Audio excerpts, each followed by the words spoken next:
he's gonna be doing a wheelie, and he's gonna go ahead and drop the bike. But so when everybody was asking, you know, what's a bad bleed? See how it's squirting? So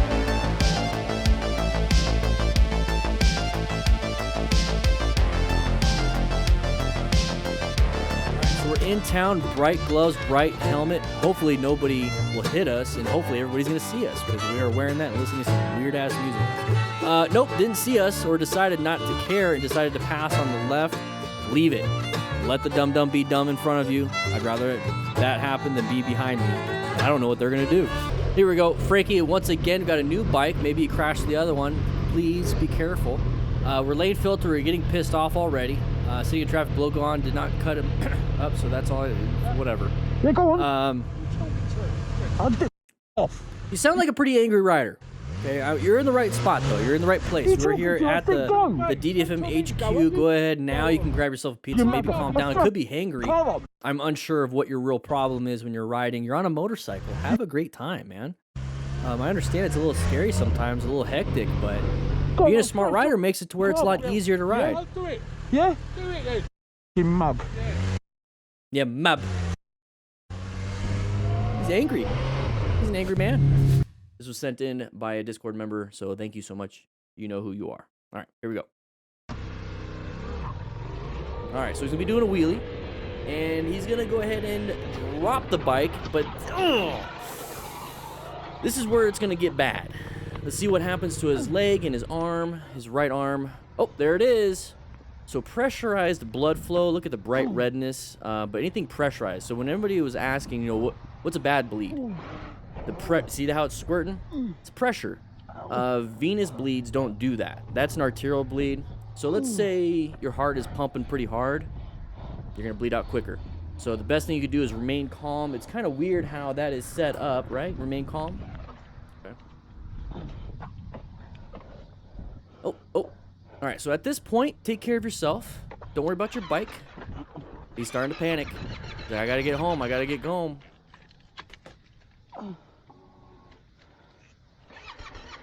You gotta stop the bleeding. So I don't know what happened. So what's gonna happen here? Let's go ahead and take a quick look again. So he's gonna go ahead and do his wheelie. Now we're gonna be talking a little bit about that crash right there. Nathan, push the button. There it is. We're gonna be looking for the mechanism of injury on this one. So he's gonna slam his hand down, but his right arm is what's gonna be doing it. So what do you think caught his right arm? Let's go ahead and figure out what happened. So we don't know yet. He's starting to bleed. And there's the blood. So that right there, you can even feel it. You can feel that little vein that you have, like right here, and then right next to that big boy, that is going to be your artery. So you're going to have an artery there. It's not good.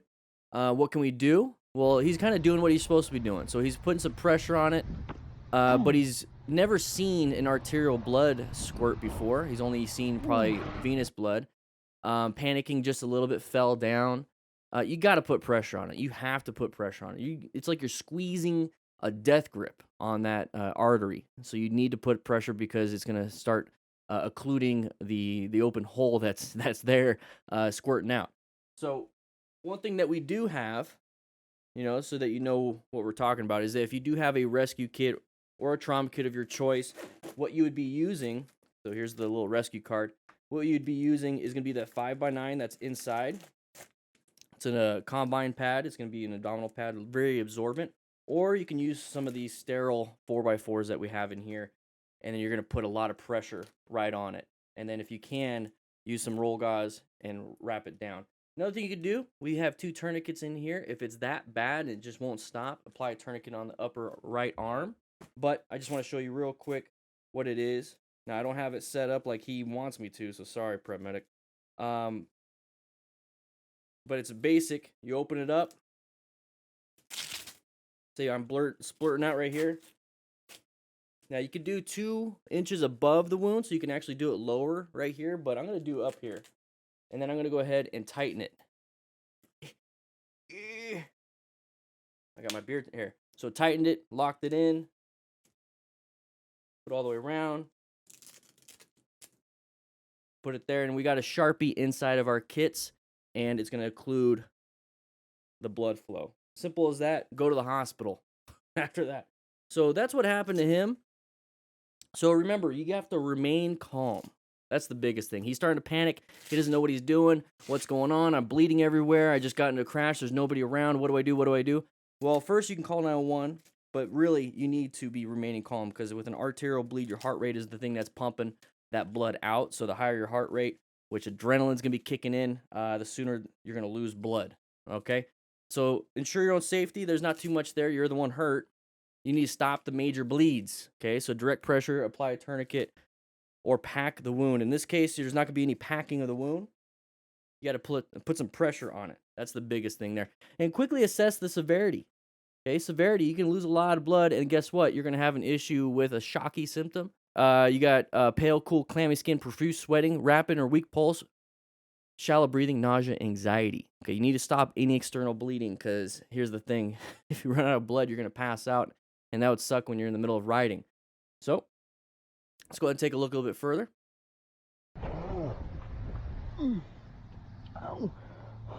There it is. A little bit of a panic.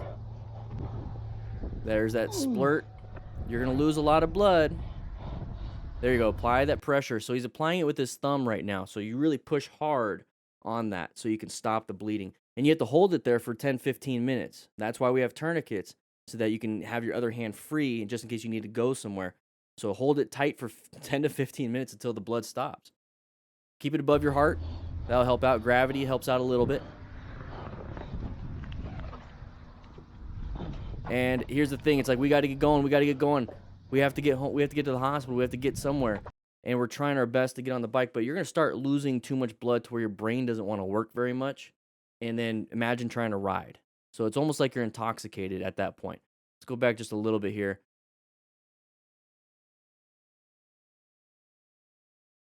So right there, he's applying pressure to that wound.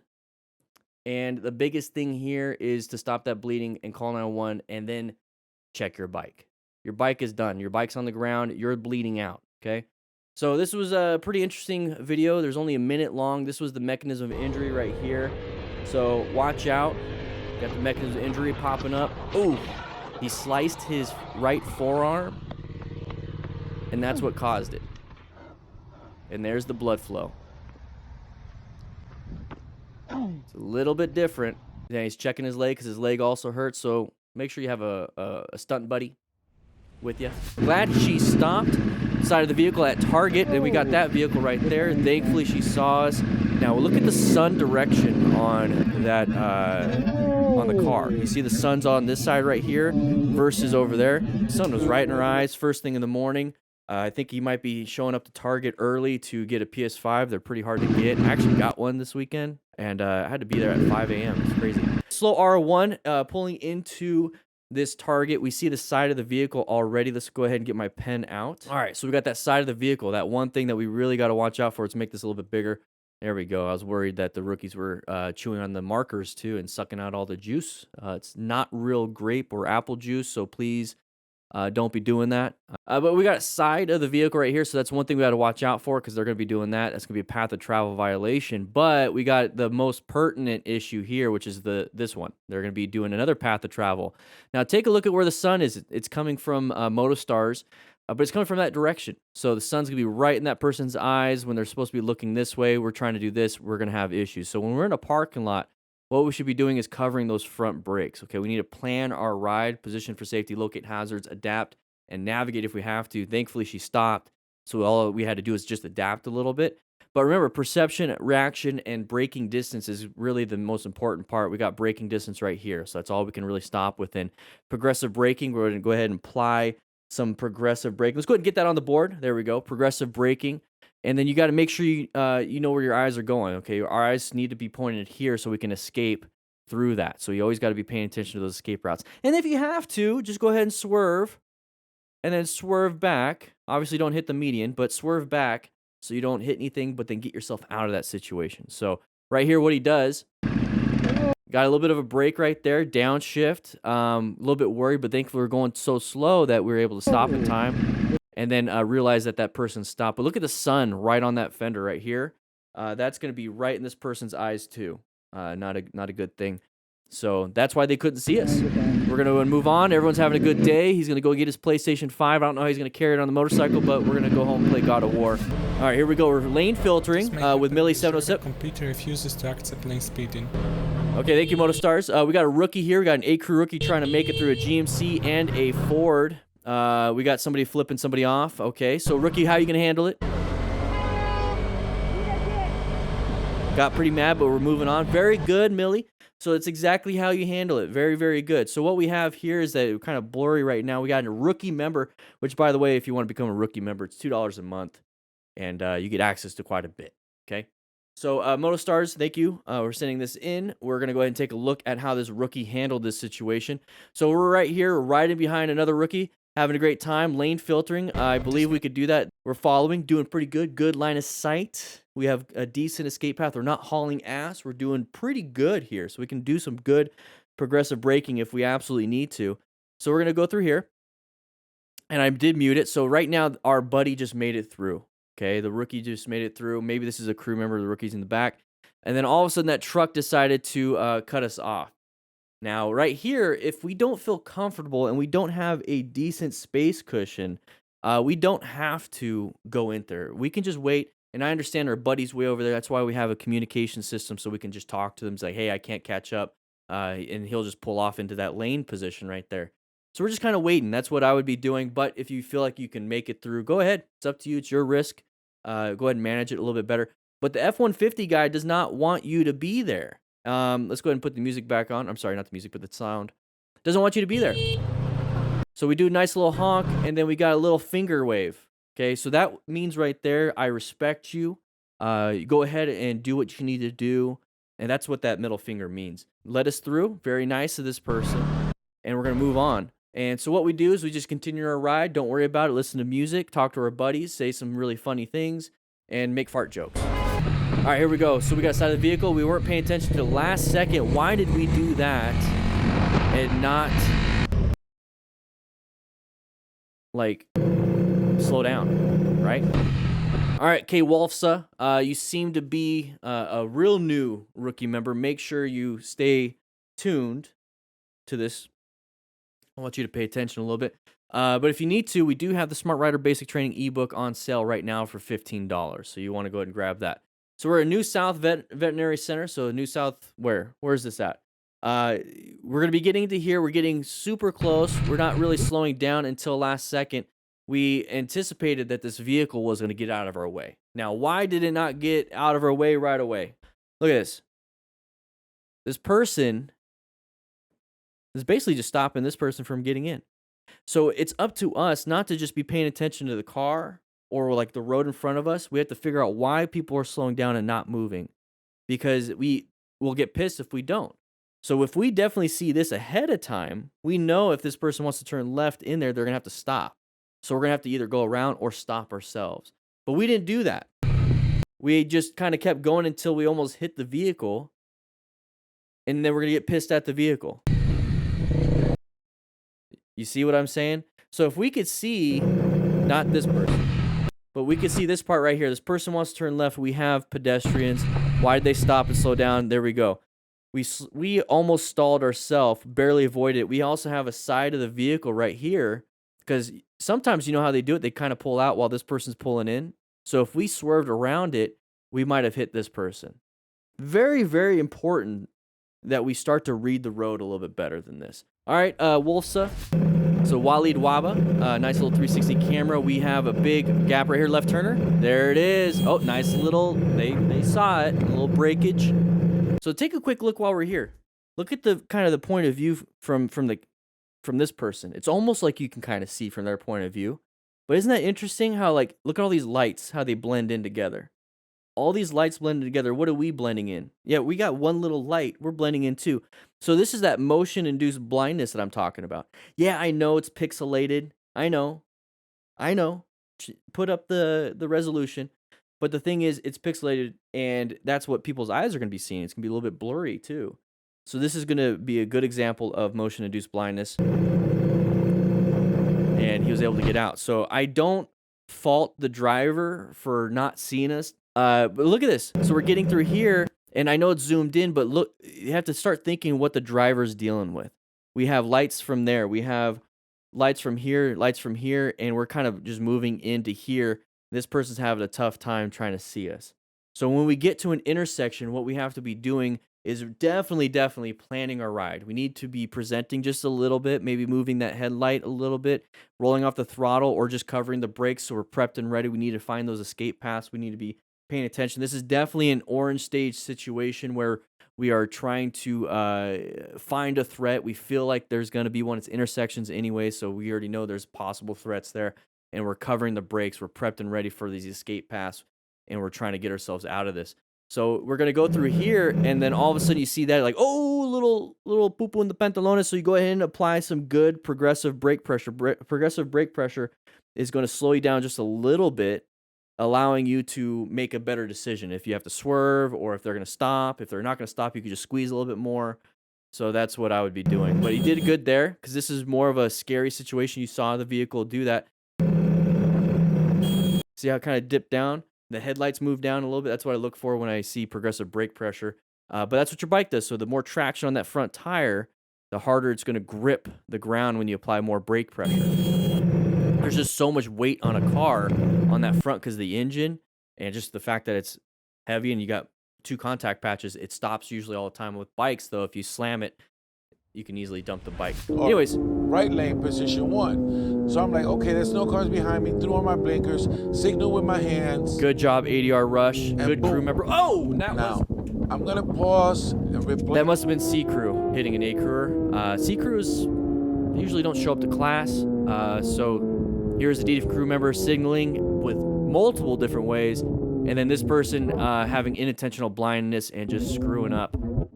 Don't know if this is a crew member. We'll find out. Passenger, and as you heard her earlier screaming. How do you rescue?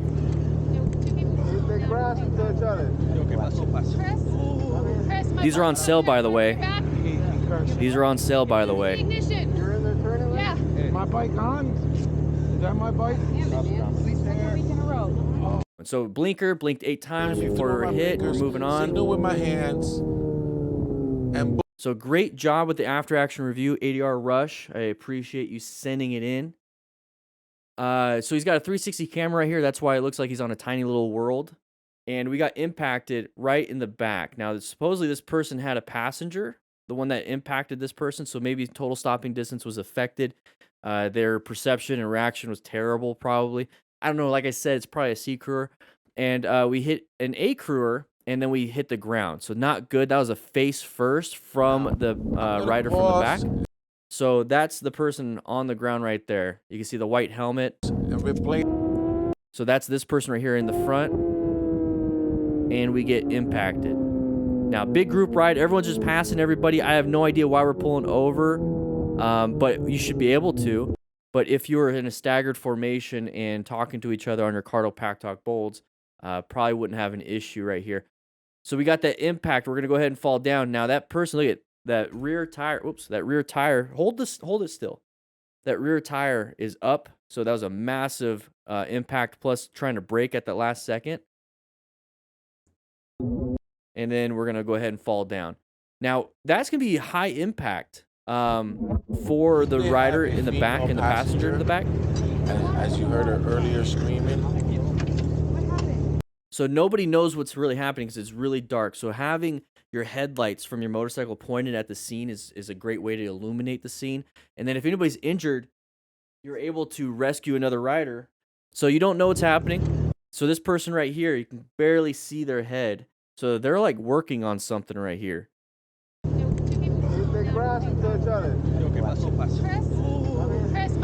Oh, so somebody's hurt right here. He's doing the ooh, ooh, ooh, ow, ow, ow, boo, boo, boo, boo. His knee hurts or something. So this is when you check and make sure that they are okay. Now, how do you do that? Well, look at this. We got, after a motorcycle crash, the rescue card. We need to remain calm first and foremost. We either call 911 or tell someone to call 911 just in case something bad actually truly happened. You know, if it's just a little boo-boo, maybe not. But you need to ensure your own safety. Right now, it's super dark out. Not a lot of traffic. We're kind of on the grass, so we're in a pretty good spot. we should understand that cars stay on the road, so they're not going to jump the curb and hit us, hopefully. So let's make sure we do that. And also wear some gear, some PPE. Inside of the rescue kits, we have gloves in there. We got a medium and XL, but always bring extras. Also, stop major bleeds. Stop major bleeds. So if he's having bleeding coming out of the leg, you do direct pressure. If bleeding in the junctional spots, do some packing of the wound. If you can, apply a tourniquet if it's just really spurting out.